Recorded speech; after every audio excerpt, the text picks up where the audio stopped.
Welcome everyone. My name is Miriam, aka The Broken Poetess, and we're here again on another episode of Everyday Heroes of Chabalala. And today we are meeting a very exceptional person. We're meeting a young mechanic here in Chabalala. So let him introduce himself. Say, who are you? I'm Tabi Sompof. Okay.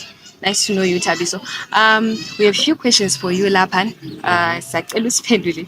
Ingu-3 kuphela imibuzo yangikhona. The first question is, what does your work, how does your work contribute to the community at large, to Chabalala community? Okay. Ngakhuluma isindebele. Yeah, kushap. Okay. It's like mina I teach abantu ukukanika. Abantu bengafelwa izimota ngiyabalungisela khona apha be-community. Okay. Ngiyabanika ama-discounts abanye. Even lokufundisa ngibafundisa mahhala. Wow. Wow. Okay. So, Singabega, in the context of Ama Youth, and can we say you have created employment for Ama Youth? Yeah, can we say that? Yeah, according to that, nge-experience engibanika yona. Okay. Good too much. Ngibanika i-experience enye ukuthi lo muntu wakhona kusasa ngaba le future enhle. Okay.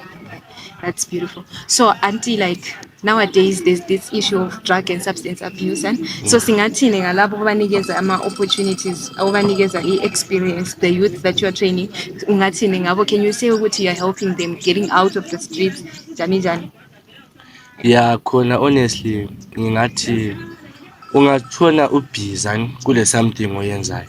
You forget about into eziningi. Like ama-drugs, like ukuthi nxa kuyikuthi sizihlalele so we can think about ukuthi asengenze ibhemi manje. Yeah. Kumbe senzeni, but nxa sibhizi sikwazi sile master ukuthi senze so. Vele you never think about utshwala kumbe ama-drugs konke khona lokho. Siyakhohlwa ngakho konke khona. Yeah.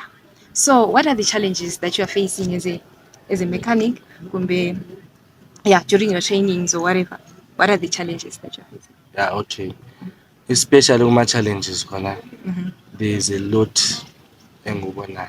Okay. Some other students abafundisayo kumbe anje umuntu nje uyabumnika nje just to experience. Abanye bayajona. They still izibangela. Abanye yilabana ukuthi umuntu yabe ngakulalela uthi yenza so one yena eyenza kwakho usekhanda.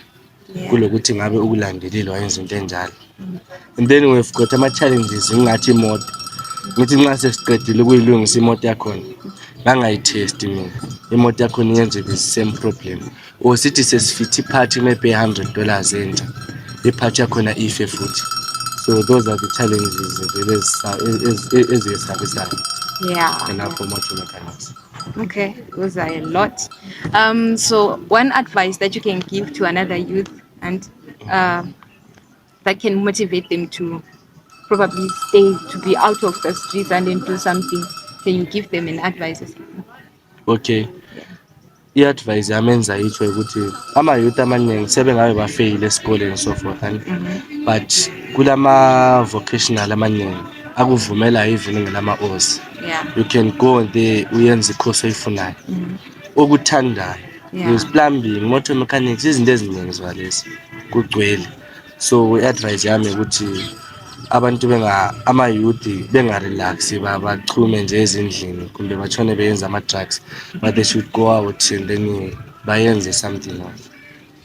Yeah. Okay. So thank you so much for allowing us to interview you, and viewers, thank you so much for listening, for tuning in to today. Siyabonga.